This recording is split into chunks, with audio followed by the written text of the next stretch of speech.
Apa yang kita lakukan? Pikiran Lu Ming dengan cepat memikirkan tindakan balasan. Sekarang, Lu Ming punya satu pilihan terakhir, yaitu memasuki diagram gunung dan sungai. Namun, begitu dia memasuki diagram gunung dan sungai, diagram itu akan diekspos ke pihak lain dan akan dikendalikan olehnya. Terlebih lagi, dia tidak yakin diagram gunung dan sungai dapat menghalangi lawannya. Diagram gunung dan sungai hanyalah harta karun gua surga, dan kekuatan pertahanannya tidak sekuat tungku ramuan Dayan. Begitu dia memasuki diagram gunung dan sungai, dia akan menjadi pasif sepenuhnya dan bergantung pada belas kasihan orang lain. Apakah kita akan mati di sini hari ini? Lu Ming mengepalkan tangannya erat-erat dan sangat tidak mau. Dalam hidupnya, ia telah mengalami banyak kesulitan dan bahaya. Dia telah mengalami berbagai macam bahaya dan berhasil mengatasinya satu persatu. Dia tidak rela mati begitu saja. Dia ingin melangkah ke puncak seni bela diri. Mati. Pada saat ini, iblis pedang itu berteriak dengan dingin. Dia tidak menyia-nyiakan kata-kata lagi dan pedang besar di tangannya menebas ke arah Lu Ming. Pedang ini bisa membunuh calon kaisar dalam hitungan detik. Itu sangat kuat sehingga mengejutkan. Pedang itu belum mencapainya, tetapi tekanan mengerikan telah membuat Lu Ming sulit bergerak. Tekanan kuat menekan tubuh Lu Ming, menyebabkan tulangnya berderit seolah-olah akan patah. Tidak ada cara untuk memblokir pedang ini. Tidak, aku tidak bisa mati. Saya memiliki keluarga dan teman yang membutuhkan perlindungan saya. Orang tuaku membutuhkan perlindunganku, tidak tahu di mana King kecil sekarang, harus menemukannya, dan juga siang-siang, Molly. Begitu aku mati, Qiu Yue akan mati juga. Saya tidak bisa mati. Saya ingin mencapai puncak dan mengubah nasib saya. Lu Ming meraung di dalam hatinya dan semangat juangnya meledak. Bahkan dalam situasi putus asa, dia tidak mau. Meski dia bukan tandingannya, dia tetap ingin bertarung. Bahkan jika dia mati, dia akan bertarung sampai mati. Matanya dipenuhi dengan tatapan pantang menyerah. Pantang menyerah pada pedang iblis, pantang menyerah pada takdir. Bas. Pada saat ini, suara pedang terdengar di 9 surga. Di dalam diagram gunung dan sungai, pedang batu langsung menembus penghalang diagram gunung dan sungai dan terbang keluar, melayang di atas kepala Lu Ming. Cahaya pedang yang menakutkan meledak dari pedang batu dan melesat ke langit. Cahaya pedang yang diturunkan oleh iblis pedang hancur oleh cahaya pedang. Ini adalah pedang Kaisar Surgawi. Lu Ming tidak pernah menyangka bahwa pedang Tirk Surgawi akan tiba-tiba keluar dan memblokir pedang pihak lain pada saat kritis. Pedang ini, tatapan Jiansa juga tertuju pada pedang Kaisar Surgawi. Entah kenapa, saat dia melihat pedang itu, hatinya bergetar. Itu adalah pedang dewa yang tiada taranya. Jika saya bisa mendapatkan pedang ini, kultivasi saya akan langsung menembus belenggu dan mencapai ranah Kaisar bela diri. Saya bahkan mungkin bisa mencapai alam yang lebih tinggi di masa depan. Mata Sword Vien bersinar dengan cahaya yang menyala-nyala. Dia adalah iblis pedang yang secara tidak sengaja lahir di makam pedang Tai setelah bertahun-tahun, dan dia memiliki kecerdasan. Namun, bakat bawaannya masih kurang. Berbeda dengan umat manusia, sangat sulit baginya untuk maju. Itu jauh lebih sulit daripada ras manusia, ras iblis, dan binatang dewa. Dia telah berkultivasi dengan keras selama bertahun-tahun dan akhirnya menemukan kesempatan untuk menerobos ke alam bela diri tertinggi. Namun, karena Lu Ming, peluang untuk membuat terobosan menjadi misterius lagi. Namun, Lu Ming sebenarnya memiliki pedang dewa yang tiada taraf di tangannya. Dia punya perasaan bahwa selama dia mendapatkan pedang suci yang tak tertandingi ini, dia akan mampu bangkit di masa depan. Bahkan kecepatan kultivasinya akan melonjak. Dia harus mendapatkan pedang ini. Nak, kamu memiliki cukup banyak harta di tanganmu. Serahkan pedang ini dengan patuh dan aku bisa memberimu kematian cepat. Iblis pedang memandang Lu Ming dengan dingin, tapi keserakahan di matanya tidak bisa disembunyikan. Jika kamu melepaskanku, aku bisa memberikannya padamu. Mata Lu Ming berkedip saat dia berkata, baiklah, aku berjanji akan melepaskanmu. Berikan aku pedangnya. Sword Vien tidak ragu sama sekali dan langsung mengangguk. Apakah menurutmu aku bodoh? Bagaimana jika kamu menarik kembali kata-katamu? Saat aku keluar, aku akan memberikannya padamu. Kata Lu Ming, nak, kamu tidak memenuhi syarat untuk bernegosiasi denganku sekarang. Jika kamu tidak menyerahkannya, maka aku akan mengambilnya sendiri. Jiansa berkata dengan dingin. Aura di tubuhnya menjadi lebih kuat lagi, dan pedang raksasa di tangannya mengeluarkan fluktuasi yang mengerikan. Bas! Dia menebas dengan pedangnya lagi. Kali ini, kekuatan pedangnya lebih kuat dari sebelumnya. Bas! Pedang Tirk surgawi bergetar sedikit dan menyebarkan tirai pedang yang menyelimuti Lu Ming. Cahaya pedang iblis pedang itu menebas layar cahaya itu, tapi itu seperti tetesan air yang jatuh ke laut. Tidak ada riak sama sekali, dan menghilang. Tidak, itu tidak hilang. Itu diserap oleh pedang Kaisar Surgawi. Bas! Pedang Kaisar Surgawi bergetar lagi, memancarkan daya tarik yang menakutkan. Ekspresi Jiansa berubah. Pada saat itu, dia merasakan kekuatan isap yang mengerikan dari pedang Kaisar Surgawi. Pedang besar di tangannya hendak terbang menuju pedang Kaisar Surgawi. Beberapa sumber pedang bahkan meninggalkan pedang raksasa itu dan terbang menuju pedang Kaisar Surgawi. Mereka memasuki pedang Kaisar Langit dan menghilang. Pedang Kaisar Surgawi sedikit bergetar seolah sangat bersemangat. Daya tariknya menjadi semakin kuat.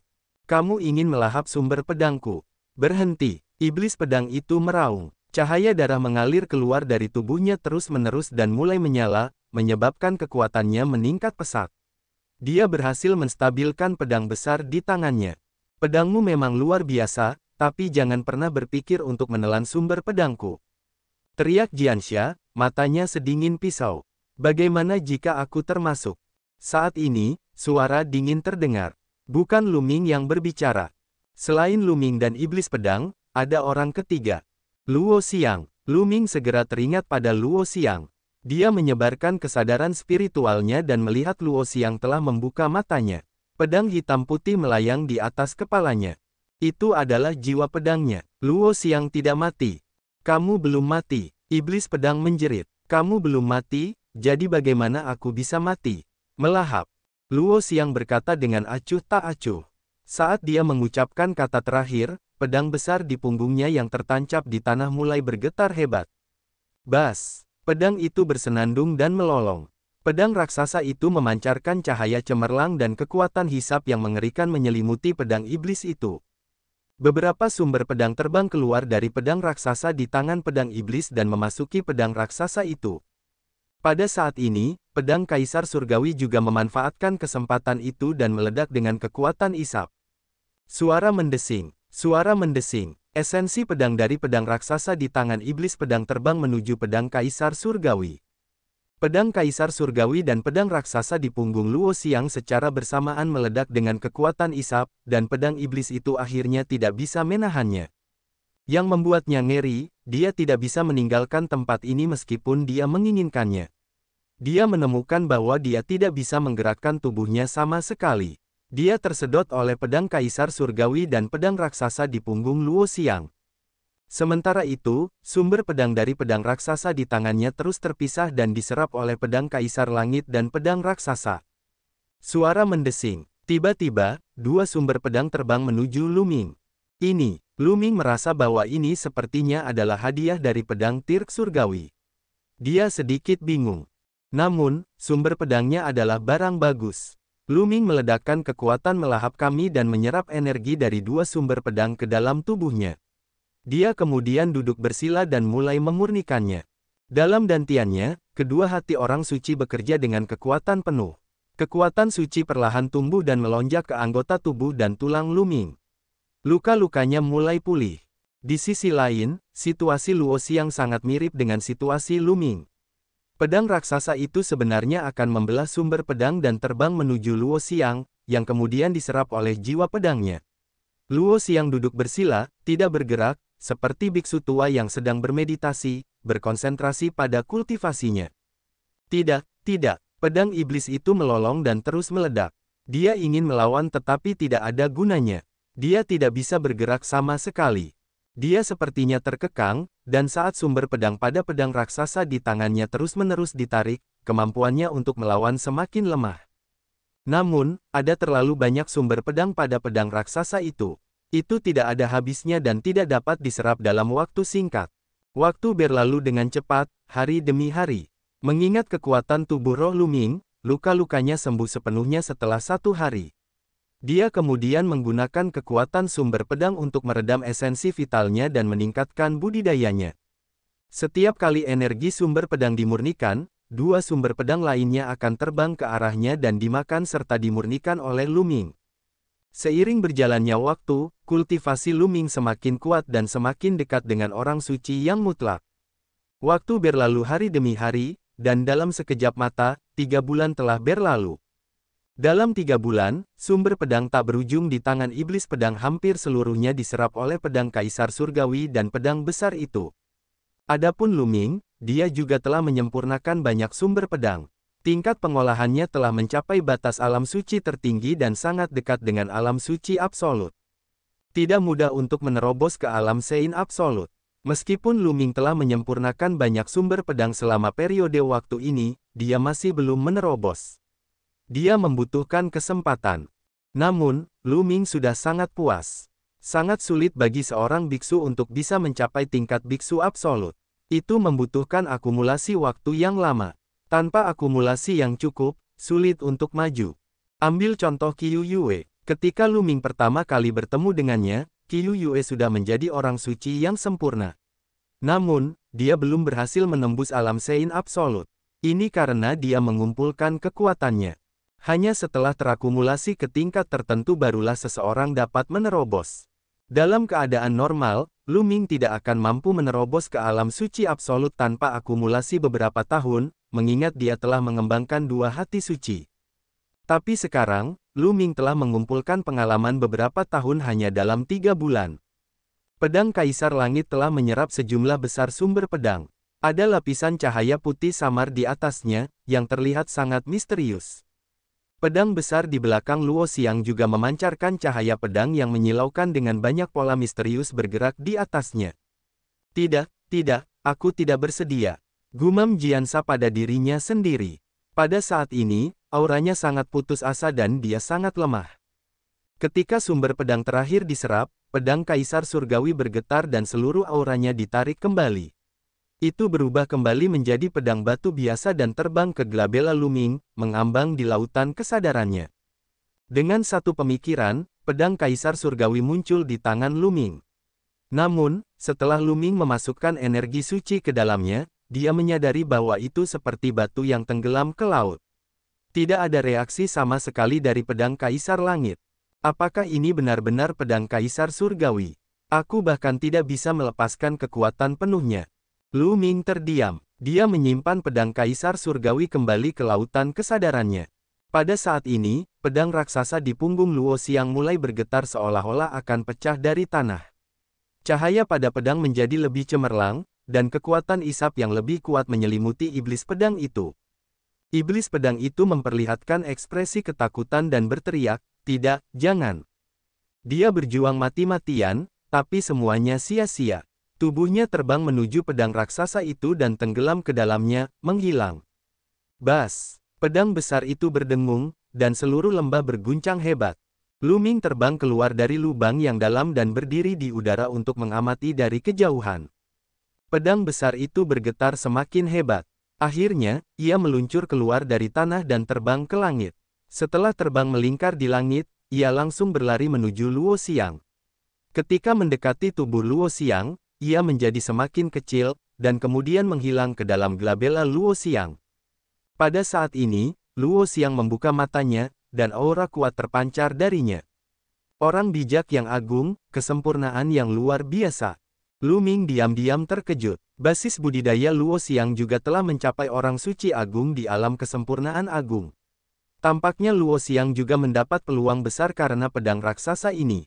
Selain itu, Lu Ming menemukan bahwa tubuh roh Luo Xiang luar biasa. Itu sebenarnya telah berevolusi ke tingkat tubuh roh surga tingkat menengah. Ketika Lu Ming pertama kali bertemu Luo Xiang, tubuh rohnya hanyalah tubuh roh bumi tingkat rendah. 15 tahun memelihara jiwa pedang. Ini memang tidak sederhana. Lu Ming bergumam. Dia sudah lama merasa Luo Xiang tidak sederhana. Dia telah menguasai hukum kecepatan, yang merupakan salah satu hukum jalur raja.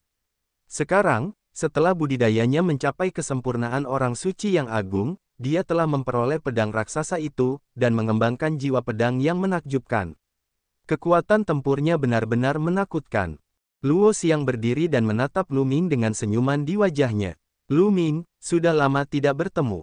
Aku tidak menyangka akan bertemu denganmu di sini setelah kita berpisah di benua Azure. Aku juga tidak menyangka akan melihatmu di sini. Apa yang terjadi di antara kalian berdua? Juga, tuanmu, dia. Pada titik ini, Lu Ming berhenti dan menghela nafas. Tuanku, dia pasti jatuh. Luo Xiang berkata dengan tatapan sedih di matanya. Dia sepertinya kehilangan kecerdasannya. Jiwanya sudah tidak ada lagi. Lu Ming mengangguk. Jiwanya dihancurkan oleh pedang iblis. Lu Ming, ayo tinggalkan tempat ini dulu. Kita akan bicara sambil berjalan, kata Luo Xiang. Baiklah, Lu Ming mengangguk. Kemudian, bersama Luo Xiang, mereka terbang ke langit dan terbang ke jurang maut. Mereka kemudian terbang menuju pintu keluar makam pedang.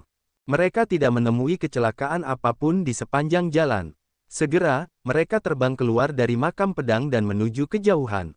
Dalam perjalanan, Luo Xiang memberitahu Lu Ming tentang pertemuan mereka setelah mereka melarikan diri dari wilayah Azure. Setelah mereka melarikan diri dari negara bagian Chang, mereka tidak mencapai tanah suci bulan kuno. Sebaliknya, mereka mengikuti karavan dan mengambil susunan teleportasi ke sekitar makam pedang Tai. Kemudian, Luo Xiang mengikuti pemimpin sekte pedang hidup dan mati ke makam pedang untuk berkultivasi dan secara tidak sengaja tersandung ke dalam jurang ini. Iblis pedang telah berencana untuk menarik seniman bela diri lain ke sini. Dia ingin menggunakan darah seniman bela diri lainnya sebagai korban pedang. Dengan energi dari sumber pedang, dia akan mampu menerobos ke ranah kaisar bela diri dalam sekali jalan. Oleh karena itu, iblis pedang membelah jiwa iblis pedang dan menghancurkan jiwa pemimpin sekte pedang hidup dan mati, mengendalikannya. Karena Luo Xiang memiliki jiwa pedang, dia mendapat perlindungan dari pedang besar itu. Selain itu, Luo Xiang mengembangkan jiwa pedang, yang digunakan untuk menghancurkan jiwa iblis pedang. Jadi sebelumnya, iblis pedang mengira Luo Xiang telah mati, namun kenyataannya, Luo Xiang tidak mati. Sebaliknya, dia membentuk koneksi dengan pedang raksasa itu. Namun, dengan kekuatannya saja, mustahil baginya untuk menjadi lawan si iblis pedang. Pada akhirnya, pedang Kaisar Surgawi muncul dan meledak dengan kekuatan yang kuat untuk menarik iblis pedang. Baru kemudian Luo Xiang mengambil tindakan, bekerja sama dengan pedang raksasa untuk menyerang iblis pedang. Lu Ming menyadari dan akhirnya memahami sebab dan akibat. Luo Xiang juga dapat dianggap mendapat keuntungan dari kemalangan ini dan mendapatkan pertemuan yang sangat kebetulan. Sayangnya, kematian Master Sekte Pedang Hidup dan Mati membuatnya cukup sedih. Keduanya terbang lebih dari 100.000 mil jauhnya dan mendarat di puncak gunung. Lu Ming memanggil Qiu Yue dari diagram gunung dan sungai. Qiu Yue baru saja keluar dan sangat terkejut. Lu Ming menjelaskan apa yang terjadi sebelumnya. Qiu Yue terkejut mendengarnya. Dia tidak menyangka bahwa pedang Raja Surgawi yang ditarik Lu Ming di kota Kaisar Surgawi akan sangat berguna di sini dan menyelamatkan mereka. Qiu Yue, sekarang aku sudah memiliki semua bahannya, kenapa kita tidak membuat pil pemulihan jiwa di sini? Kata Lu Ming, bagaimanapun, materi sudah dikumpulkan. Lu Ming ingin menyempurnakan pil pemulihan jiwa sesegera mungkin. Terlebih lagi, tingkat kultivasi Luo Xiang telah melonjak dan dia membutuhkan waktu untuk mengkonsolidasikannya. Dia mungkin juga menyempurnakan pilnya di sini. Pokoknya lingkungan di sini lebih tersembunyi dan dia tidak takut diganggu. Tidak apa-apa juga. Qiu Yue mengangguk dan matanya dipenuhi antisipasi. Dia juga ingin tahu kenangan apa yang telah diambil darinya. Ketika seseorang mengetahui bahwa sebagian ingatannya telah diambil dan kosong, dia akan tetap memikirkannya dan merasa penasaran. Hal ini juga akan menyebabkan obsesinya dan mempengaruhi kultivasinya.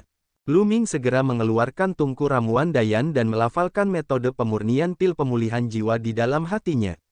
Setelah memastikan tidak ada kesalahan, dia mengeluarkan berbagai materi satu per satu. Pil pemulihan jiwa adalah pil yang sangat langka dan tingkat tinggi. Itu juga sangat rumit untuk disempurnakan. Itu adalah proses yang lambat dan tidak bisa diburu-buru. Lu Ming melemparkan bahan pertama ke dalam tungku ramuan Dayan dan mulai melunakkannya. Ketika material pertama hampir seluruhnya ditempa, material kedua akan dimasukkan sesuai urutannya dan tempering akan dimulai. Hal ini akan memungkinkan kedua material tersebut menyatu dengan cara yang aneh. Tentu saja, dia hanya memulai dengan bahan pelengkap. Luo Xiang dan Qiu Yue duduk di kedua sisi Luming, beberapa mil jauhnya darinya. Mereka sedang berkultivasi dan menjaga Luming. Waktu berlalu hari demi hari. Kali ini, dia menggunakan waktu setengah bulan untuk memurnikan obatnya. Dentang, setengah bulan kemudian, Luming membuka tutup tungku dan sebuah pil terbang keluar. Saya berhasil. Luming sangat gembira. Dia mengulurkan tangannya dan menyedot pil itu ke telapak tangannya. Luming melihat lebih dekat. Itu benar-benar pil pemulihan jiwa. Persis sama dengan yang tertulis di resep. Ia menghabiskan waktu setengah bulan dan akhirnya berhasil menyempurnakannya. Dengan cepat, Qiu Yue dan Luo Xiang muncul di depan Luming.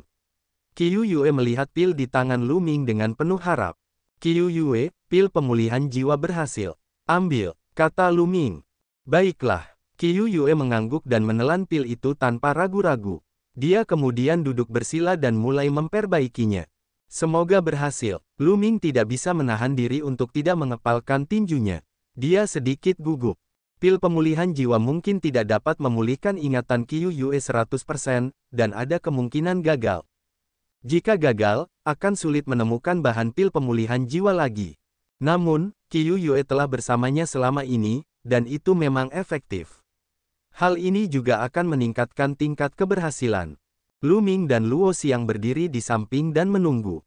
Ada lapisan cahaya di tubuh Qiu Yue, dan hukum Yin Dan yang beredar tanpa henti. Dia jelas sedang menyempurnakan ramuan. 3 hari kemudian, Qiu Yue membuka matanya. Apakah sudah pulih? Jantung Luming berdetak kencang. Awalnya, mata Qiu Yue dipenuhi kebingungan. Perlahan, matanya kembali hidup. Dia memandang Luming dan tiba-tiba tersenyum bahagia. Tubuhnya bergerak dan dia menerkam ke arah Luming, melemparkan dirinya ke dalam pelukannya. Tuan muda, Qiu Yue telah mengingat Anda.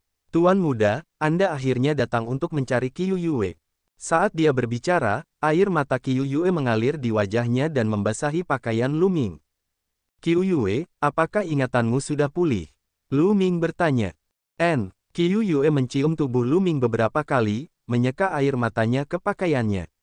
Dia kemudian mengedipkan matanya yang besar ke arah Luming dan berkata, Tuan muda, saya sudah pulih.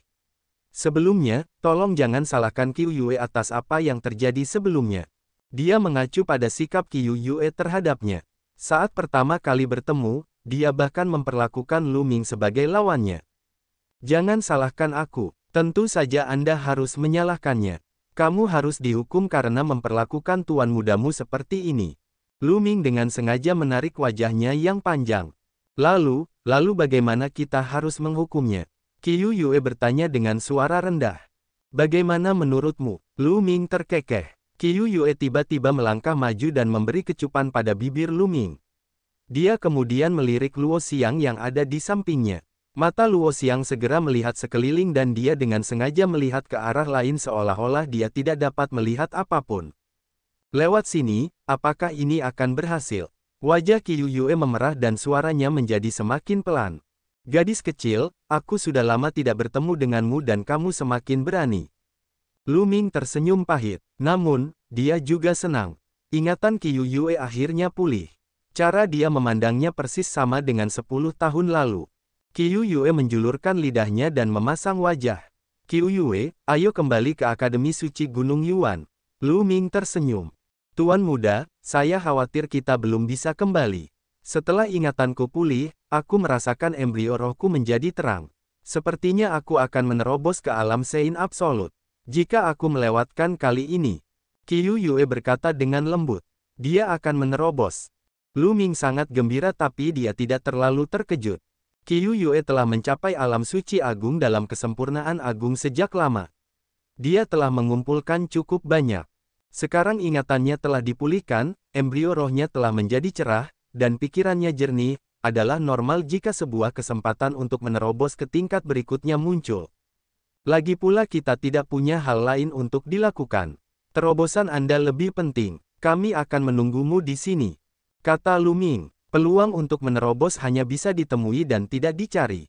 Jika dia melewatkan kesempatan ini, dia tidak tahu kapan kesempatan berikutnya akan datang. Ini akan membuang-buang waktu.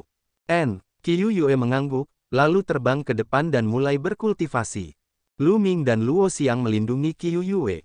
Qiu Yue menutup matanya dan tenggelam dalam tingkat kultivasi yang mendalam. Dia tidak memperhatikan dunia luar dan fokus untuk menerobos. Kekuatan Sein melonjak di tubuhnya, dan hukum Yin dan Yang mengelilinginya. Auranya semakin kuat setiap hari. Persis seperti itu, setengah bulan berlalu. Aura Qiu Yue telah mencapai puncaknya. Ledakan, seolah-olah ada sesuatu yang rusak, aura kuat keluar dari tubuh Qiu Yue dan melesat ke langit. Lalu, Qiu Yue membuka matanya dan melambaikan tangannya. Tumpukan besar batu permata mentah muncul dan dia mulai menyerap ki mentah dari batu permata mentah, serta ki alami di langit dan bumi. Proses ini berlangsung selama 3 hari. 3 hari kemudian, aura Qiu Yue telah mencapai puncaknya.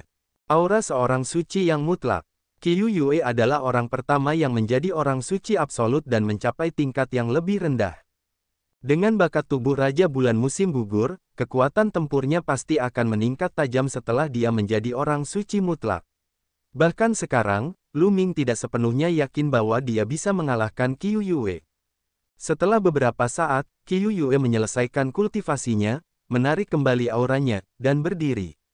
Qiu Yue, selamat. Lu Ming melangkah maju dan memandang Qiu Yue, merasa agak emosional. Gadis kecil yang tumbuh bersamanya telah menjadi orang suci yang mutlak. Dia akan menjadi seorang jenius tertinggi bahkan di Gunung Yuan yang luas. Siapa yang mengira hal ini akan terjadi? Ini semua berkat Tuan Muda. Kalau tidak, aku tidak akan mampu menerobos secepat itu. Qiu Yue tersenyum. Baiklah, ayo kembali. Lu Ming mengeluarkan pesawat luar angkasa dan mereka bertiga memasukinya.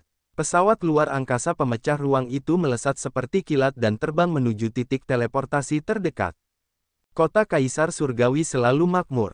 Sebagai tanah suci nomor 1 di Gunung Yuan, tempat ini telah mengumpulkan banyak penggarap kuat. Di sisi lain, platform tempat pedang Kaisar Langit berada telah kehilangan keaktifannya yang dulu. Sejak pedang Kaisar Surgawi dicabut oleh Lu Ming, tidak ada lagi yang tertarik padanya. Seorang pemuda berdiri di udara di atas peron. Pemuda ini mengenakan pakaian, sepatu, dan kaus kaki seputih salju. Rambut hitamnya tergerai, dan matanya bersinar seperti 2 bintang. Pada saat ini, pemuda itu memancarkan aura menakutkan saat dia menatap peron. Kapan pedang Kaisar Langit dicabut? Kata pemuda itu, suaranya dingin. Di samping pemuda itu, ada seorang lelaki tua dengan mata muram. Sekitar 5 bulan yang lalu, dia membalas.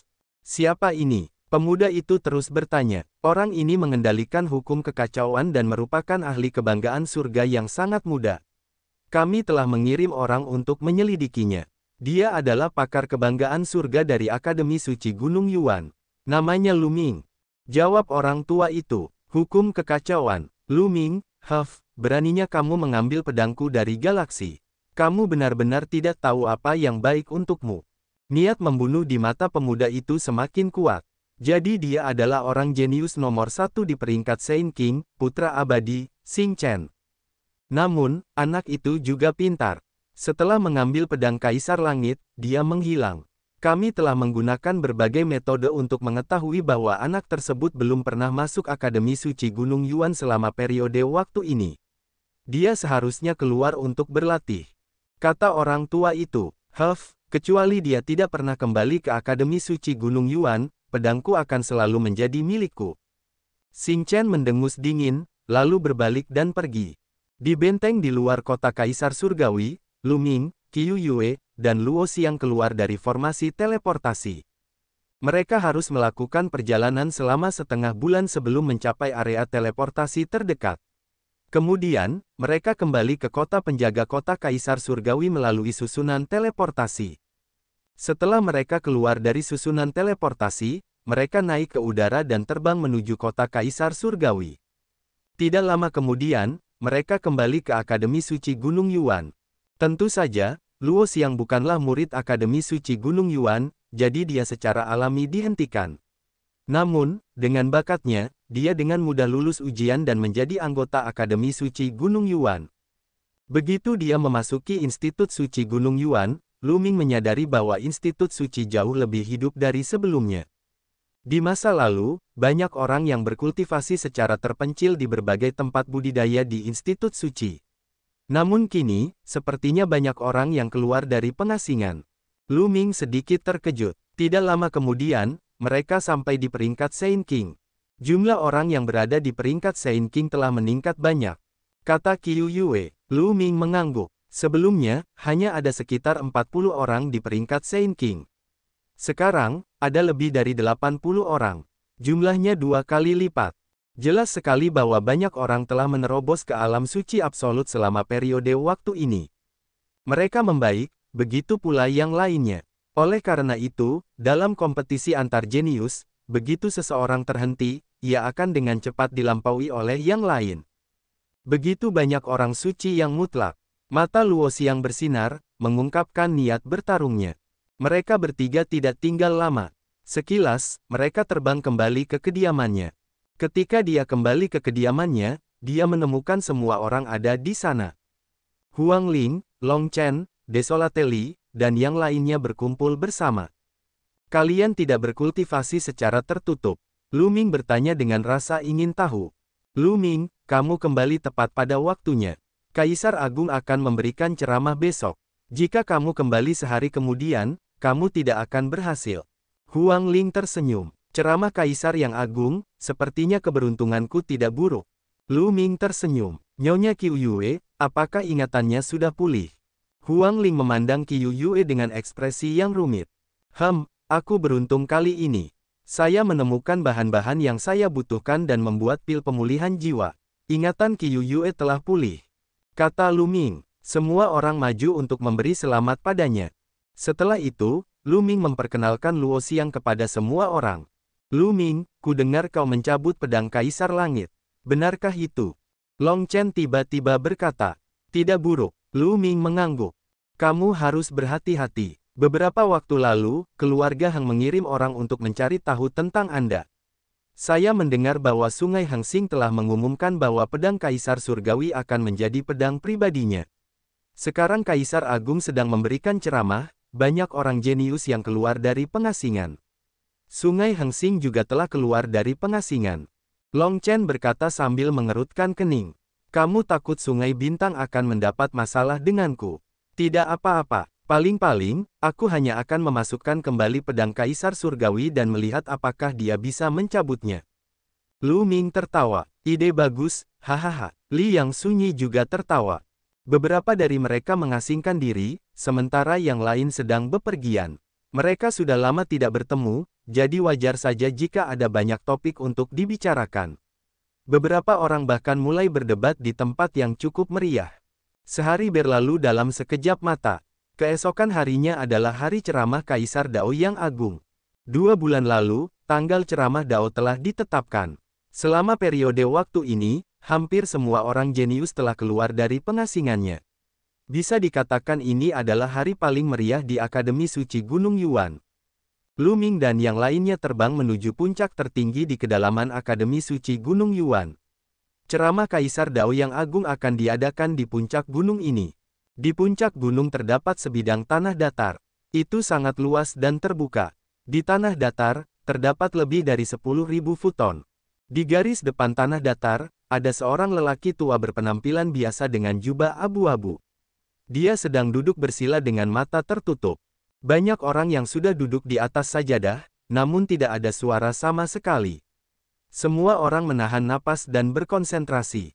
Ketika Lu Ming dan yang lainnya tiba dan melihat lelaki tua itu, mereka merasakan sakit di hati mereka. Lelaki tua itu terlihat biasa saja, namun kursi yang didudukinya adalah kursi untuk berkhotbah. Orang yang memberikan ceramah hari ini adalah seorang Kaisar Agung. Tak perlu dikatakan lagi, lelaki tua itu adalah seorang kaisar yang hebat. Akademi Suci Gunung Yuan didirikan oleh 3 Kaisar Agung. Namun, para Kaisar Agung sangat sulit dipahami. Setelah semua orang bergabung dengan Akademi Suci Gunung Yuan, mereka belum pernah bertemu dengan Kaisar Agung. Mungkinkah mereka akhirnya bisa bertemu? Lu Ming dan yang lainnya menahan napas dan duduk di kasur secara acak. Selanjutnya, semakin banyak orang jenius yang datang. Tiba-tiba, Lu Ming merasakan aura sedingin es menyelimuti dirinya. Dia berbalik dan melihat sekelompok paragon mendekat. Di antara mereka, dia melihat Luo Pokong, tapi dia tidak berada di garis depan. Ada pemuda lain di depannya. Wajah pria itu dingin dan matanya bersinar dengan sedikit rasa bangga saat dia menatap Lu Ming dengan dingin. Tuan muda, itu Luo Changqiong. Qiu Yue mengirimkan transmisi suara ke Lu Ming. Luo Changqiong, mata Lu Ming bersinar dengan niat membunuh. Nak, Qiu Yue milikku. Jika Anda pintar, sebaiknya Anda tersesat. Jika tidak, kamu akan mati dengan mengenaskan. Suara Luo Changqiong terdengar di telinga Lu Ming. Tentu saja, dia menggunakan transmisi suara. Dengan penguasa agung di sini, tidak peduli betapa melanggar hukumnya Luo Changqiong, dia tidak berani mengeluarkan suara keras. Impian, Lu Ming menjawab dengan acuh tak acuh, memperlihatkan sedikit ekspresi jijik. Mata Luo Changqiong bersinar dengan niat membunuh yang dingin. Dia melirik Qiu Yue dan tidak berkata apa-apa lagi. Dia melangkah maju dan berjalan ke barisan depan sajadah. Bas! Tiba-tiba, cahaya putih melintas, menarik perhatian banyak orang. Seorang pria muda berjubah seputih salju terbang ke depan dan duduk. Itulah Sungai Bintang. Huang Ling mengirimkan transmisi suara ke Lu Ming. Lu Ming mengangguk dan memperhatikan orang ini. Dia punya perasaan bahwa cepat atau lambat dia akan bertempur dengan Sungai Bintang. Semakin banyak orang jenius yang datang. Jumlah orang di puncak gunung terus bertambah. Pada akhirnya, ada hampir 10.000 orang. Namun, ada hampir 10.000 orang yang duduk di sini, tetapi tidak ada satu suara pun yang terdengar. Tidak ada yang berbicara. Di puncak gunung, orang bahkan bisa mendengar suara pin jatuh. Orang tua itu juga tidak berkata apa-apa. Dia telah beristirahat dengan mata tertutup. Setengah jam berlalu, dan tidak ada yang datang. Saat ini, lelaki tua itu membuka matanya. Saat lelaki tua itu membuka matanya, semua orang memiliki ilusi seolah-olah mereka tiba-tiba di langit berbintang di alam semesta. Namun, saat berikutnya, ilusi ini menghilang tanpa jejak. Baiklah, hampir semuanya sudah sampai. Kalau masih ada yang belum datang, kami tidak akan menunggu lebih lama lagi. Hari ini, orang tua inilah yang akan berkhotbah. Orang tua itu berbicara dengan suara lembut yang bergema di telinga semua orang. Semangat semua orang terangkat. Tetua ini memang seorang kaisar yang hebat. Dikatakan bahwa 3 kaisar agung yang mendirikan Akademi Suci Gunung Yuan disebut Kaisar Agung Api Langit, Kaisar Agung Huntian, dan Kaisar Agung Wuxiang. Manakah dari 3 kaisar agung yang merupakan kaisar agung ini? Orang tua ini adalah Wuxiang. Mulai sekarang, panggil saja saya Dekan Wuxiang. Orang tua itu tersenyum. Jantung semua orang berdetak kencang. Jadi ini adalah kaisar yang tidak berbentuk. Ini adalah eksistensi di puncak seluruh Gunung Yuan, sosok yang berdiri di puncak semua makhluk hidup. Dia telah hidup untuk jangka waktu yang tidak diketahui. Sekarang, kuliahnya dimulai. Suara kaisar yang tak berbentuk bergema, dan semua orang segera memusatkan perhatian mereka. Pada saat ini, sebuah lonceng kecil muncul di tangan kaisar yang tak berbentuk. Lonceng kecil itu terbang ke langit dan ukurannya bertambah dengan cepat. Dentang, lonceng kecil itu bergetar dan berbunyi. Ketika semua orang mendengar bel berbunyi, semangat mereka langsung terangkat. Mereka merasakan pikiran mereka menjadi lebih tajam dan fokus. Lonceng yang luar biasa. Lu Ming menyadari bahwa efek lonceng itu mirip dengan efek pohon kuno pemahaman jalan. Kemudian, sinar cahaya memancar dari bel kecil itu. Ketika semua orang diselimuti oleh cahaya ini, pikiran mereka tampak menjadi lebih fokus. Ini adalah lonceng bodi. Saya telah menghabiskan beberapa tahun membiarkan bodi bel menyerap energi bodi selama bertahun-tahun. Energi bodi dan lonceng bodi dapat meningkatkan kecepatan dan efisiensi pemahaman Tao Anda secara signifikan. Kaisar tak berbentuk menjelaskan. Kaisar yang tidak punya pikiran benar-benar siap untuk ceramah Dao ini. Lu Ming diam-diam terkejut. Tidak heran hampir semua jenius di wilayah Gunung Yuan berkumpul di Akademi Suci Gunung Yuan. Di mana lagi mereka bisa menikmati perlakuan seperti itu? Dao yang saya bicarakan tidak bias terhadap hukum tertentu, tetapi Dao yang hebat. Ada banyak hukum nomologis di dunia, tetapi Dao yang agung adalah satu. Hukum nomologis apapun dapat dipahami dari Dao yang agung. Seberapa banyak Anda dapat memahaminya tergantung pada kemampuan pemahaman Anda sendiri. Kaisar yang tak berbentuk berbicara. Begitu dia selesai berbicara, tubuhnya tampak berubah. Sosoknya menghilang dan menjelma menjadi dunia. Musik tanpa akhir datang dari dunia, dan cahaya menyelimuti semua orang.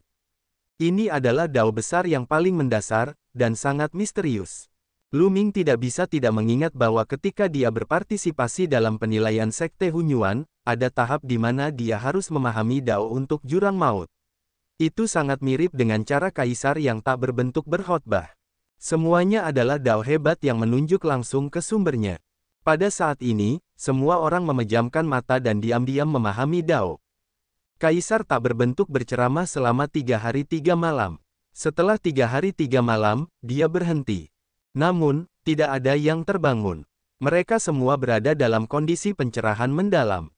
Kaisar yang tak berbentuk memperlihatkan senyuman hangat dan menutup matanya lagi. Waktu berlalu hari demi hari, dan dalam sekejap mata, 10 hari telah berlalu. Ledakan, aura yang kuat muncul dari salah satunya.